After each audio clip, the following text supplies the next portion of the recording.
Assalamualaikum warahmatullahi wabarakatuh. Selamat pagi. Sebelumnya yang terhormat Ibu Dr. Ika Permatasari, SEAK MAKSIE, selaku dosen pengampu mata kuliah Manajemen Strategik. Di sini kami akan melakukan pemaparan mengenai analisis SWOT pada PT Telkom Indonesia Persero Tbk pada tahun 2024. Sebagai perusahaan telekomunikasi terbesar di Indonesia, PT Telkom memiliki peran strategis dalam mendukung pembangunan ekonomi digital nasional, mulai dari layanan konektivitas, digital platform, hingga solusi berbasis teknologi informasi. Namun, di balik posisi dominan tersebut, Telkom juga menghadapi berbagai tantangan eksternal, seperti disrupsi teknologi, perubahan perilaku konsumen, serta meningkatnya persaingan dari operator dan perusahaan digital global. Oleh karena itu, di sini kami akan melakukan presentasi mengenai analisis SWOT pada PT Telkom Indonesia di tahun 2024 yang bertujuan untuk mengidentifikasi posisi strategis dari perusahaan sekaligus melihat bagaimana perusahaan dapat memaksimalkan peluang dan meminimalkan risiko dalam menghadapi dinamika industri ke depan. Namun sebelum itu, izinkan kami memperkenalkan diri dari anggota kelompok kami terlebih dahulu. Next slide. Di sini anggota kelompok kami terdiri dari satu Chelsea Nindya Maharani dengan NIM 138, 2 Prasasti Devi Nirwana dengan NIM 152, 3 Vidya Artika Kurniawati dengan NIM 160, 4 Ika Fitria Desi dengan NIM 161, dan yang terakhir ada Tristanti Putri Widianti dengan NIM 169. Next. Baik, jadi dari PT Telkom Indonesia Tbk sendiri merupakan badan usaha milik negara yang bergerak di bidang layanan teknologi informasi dan komunikasi, serta telekomunikasi digital di Indonesia.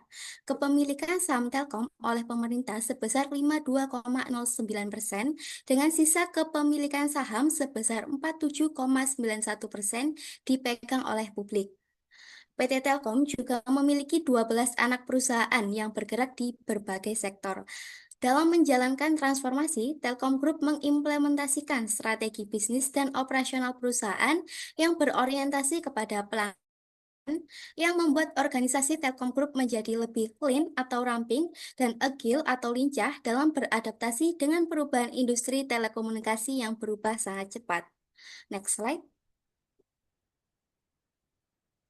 Baik, sebelum kita melakukan analisis SWOT pada PT Telkom Indonesia Tbk sendiri di tahun 2024, di sini saya akan menjelaskan materi terlebih dahulu terkait SWOT. Yang pertama ada SO, yakni Strength and Opportunities, yakni strategi SO memanfaatkan kekuatan internal perusahaan untuk memanfaatkan peluang eksternal.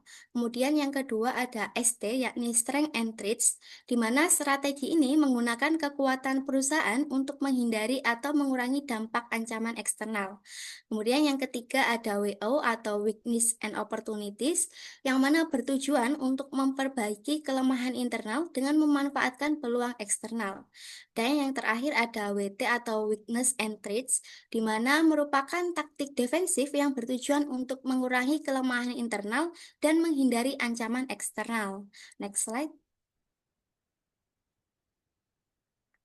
Baik, untuk selanjutnya akan dijelaskan oleh rekan saya. Kepada rekan saya persilahkan.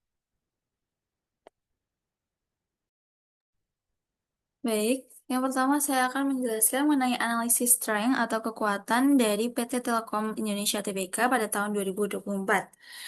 Yang pertama, PT Telkom mencatat pendapatan konsolidasi sebesar 150 triliun rupiah di tahun 2024 yang menunjukkan stabilitas keuangan yang kuat.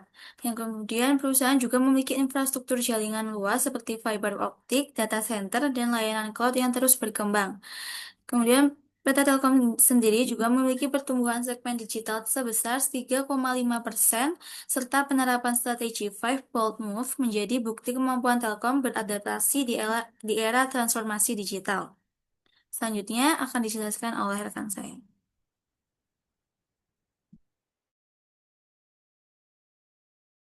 Ya, jika kita lihat dari sisi kelemahan PT Telkom di tahun 2024, ada beberapa hal yang perlu diperhatikan.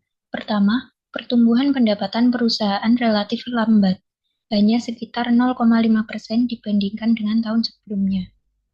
Yang kedua, Telkom masih cukup bergantung pada layanan warisan atau legacy, seperti layanan suara dan SMS, yang saat ini mengalami penurunan secara struktural karena pergeseran konsumen ke layanan data dan platform OTT. Yang ketiga, ada tekanan pada ARPU atau rata-rata pendapatan per pelanggan, serta margin keuntungan, akibat persaingan harga yang semakin intens di industri telekomunikasi Indonesia. Kesemua faktor ini menjadi tantangan yang harus dikelola Telkom agar tetap kompetitif. Untuk yang selanjutnya akan dijelaskan oleh rekan saya. Baik, untuk selanjutnya yaitu opportunities dari PT Telkom sendiri, ada pertumbuhan ekonomi digital di Indonesia dan adanya peningkatan permintaan untuk layanan infrastruktur digital seperti cloud, data center, dan IoT yang menciptakan ruang ekspansi. Kemudian juga pemerintah Indonesia mendorong transformasi digital dan pembangunan infrastruktur telekomunikasi yang menyebabkan Telkom berada dalam posisi untuk memanfaatkannya. Kemudian juga adanya pemberian banding layanan seperti ekspansi B2B juga menjadi peluang utama dalam mendorong pertumbuhan pendapatan dari PT Telkom. Untuk selanjutnya akan dijelaskan oleh rekan saya. Sedangkan untuk trik sendiri, pada tahun 2024, Telkom menghadapi persaingan yang semakin ketat, tidak hanya dari operator telekomunikasi domestik, tetapi juga dari perusahaan digital dan OTT yang menawarkan layanan substitusi dengan model bisnis yang lebih agresif. Disrupsi teknologi global, khususnya di layanan digital dan cloud, berpotensi menggeser model bisnis telekomunikasi tradisional. Selain itu, kondisi ekonomi makro seperti tekanan daya beli, inflasi, dan biaya modal yang tinggi turut menekan ARPU dan margin laba Telkom sendiri. Bisa di next slide mungkin.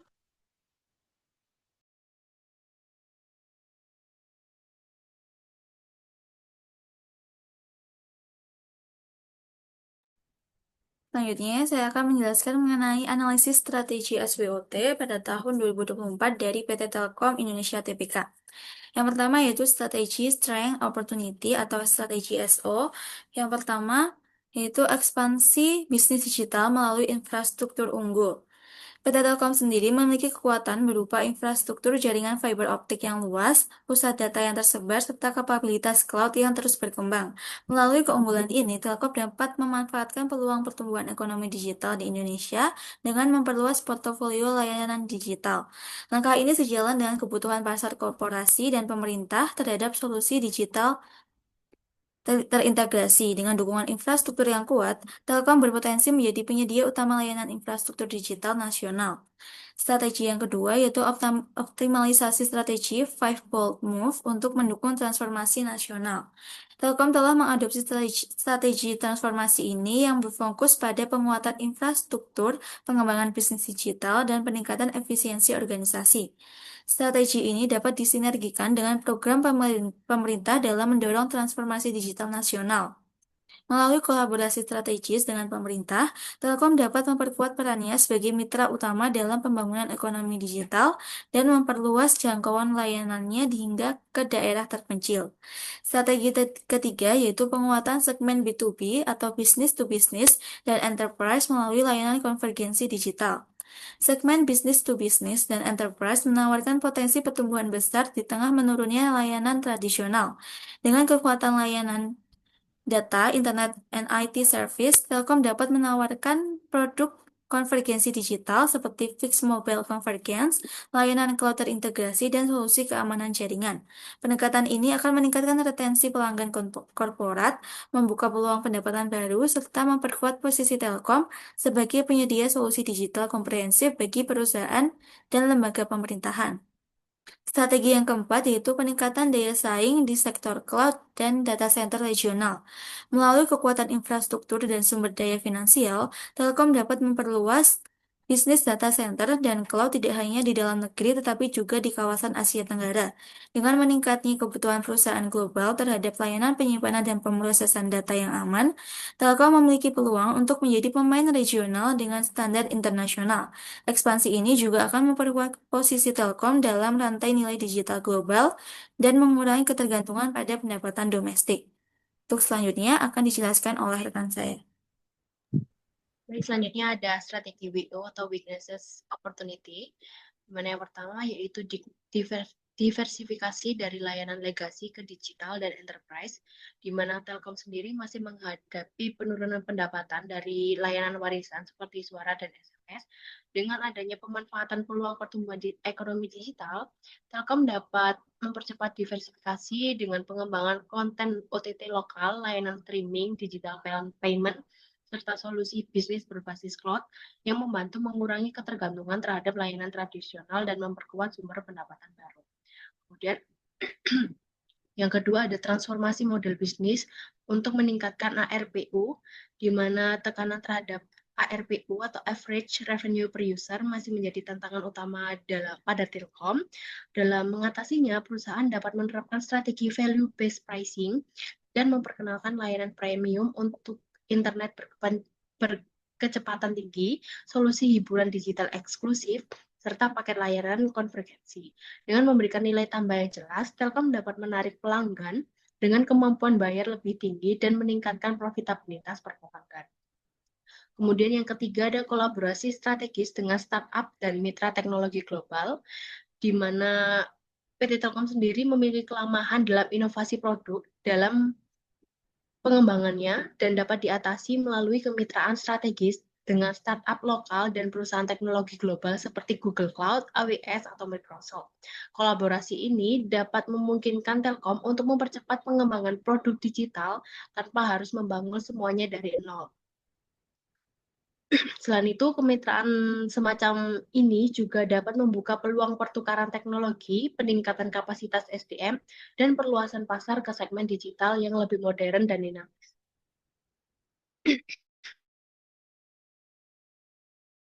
Kemudian yang keempat ada opsional pasca program ERP. Jadi setelah program ERP atau pensiun dini dilaksanakan, Telkom perlu memanfaatkan momentum untuk meningkatkan efisiensi operasional dengan menerapkan teknologi digital seperti automation, artificial intelligence, dan data analytics dalam proses bisnis internal. Penggunaan teknologi tersebut akan menekan biaya operasional, meningkatkan produktivitas, serta menjaga margin tetap stabil meskipun pertumbuhan pendapatan melambat. Untuk strategi selanjutnya akan dijelaskan oleh rekan saya.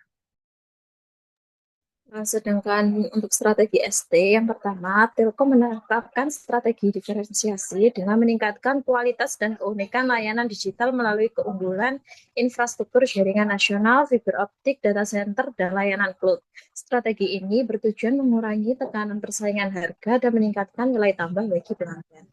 Kedua, Telkom menjalankan strategi inovasi dengan mengadaptasi teknologi dengan mempercepat pengembangan layanan digital agar tidak tertinggal dari disrupsi OTT dan teknologi global. Langkah ini sejalan dengan implementasi strategi 5 Moves untuk menjaga relevansi model bisnis Telkom. Ketiga, dalam menghadapi ketidakpastian ekonomi, Telkom menerapkan strategi untuk efisiensi dengan menjaga struktur keuangan yang sehat, meningkatkan efisiensi operasional, serta mengendalikan belanja modal secara selektif guna memperkuat resiliensi perusahaan. Untuk yang keempat, Telkom mengadopsi strategi diversifikasi pasar melalui ekspansi internasional oleh anak perusahaan Telit. Strategi ini bertujuan mengurangi ketergantungan pada pasar domestik sekaligus membuka sumber pertumbuhan pendapatan baru. Selanjutnya mungkin bisa dijelaskan rekan saya. Baik, untuk yang selanjutnya mengenai strategi weakness and threat. Yang pertama, perusahaan sebaiknya merestrukturisasi bisnis legacy dengan mengalihkan fokus investasi dari layanan tradisional seperti suara dan SMS ke segmen bernilai tinggi, termasuk cloud, IoT, dan data center yang memiliki prospek jangka panjang. Yang kedua, Telkom harus meningkatkan efisiensi biaya dan menerapkan investasi selektif, memprioritaskan proyek dengan pertumbuhan tinggi dan pengembalian cepat agar tetap menjaga profitabilitas di tengah persaingan yang ketat. Yang ketiga, transformasi budaya kerja menjadi lebih agile dan inovatif akan mempercepat pengambilan keputusan dan adaptasi terhadap perubahan teknologi maupun perilaku konsumen. Yang terakhir, Perusahaan perlu memperkuat manajemen risiko terhadap fluktuasi ekonomi dan regulasi melalui diversifikasi pendapatan, strategi lindung nilai, dan perencanaan keuangan yang adaptif. Selanjutnya, saya kembalikan kepada moderator. Baik, terima kasih kepada teman-teman saya yang telah mempresentasikan terkait analisis SWOT pada PT Telkom Indonesia tahun 2024. Berdasarkan hasil analisis SWOT yang telah dipaparkan tadi, dapat diketahui bahwa PT Telkom Indonesia memiliki kekuatan internal yang signifikan, serta peluang besar dalam pengembangan ekosistem digital nasional. Namun demikian, perusahaan juga dihadapkan pada sejumlah kelemahan dan ancaman yang perlu dikelola secara strategis agar tidak menghambat kinerja dan keberlanjutan usaha.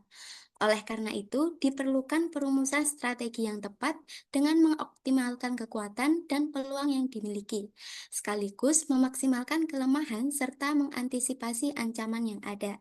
Dengan strategi yang adaptif dan berorientasi pada inovasi berkelanjutan, PT Telkom Indonesia diharapkan mampu mempertahankan posisi kompetitifnya, serta terus berkontribusi dalam mendukung transformasi digital dan pertumbuhan ekonomi Indonesia di masa depan.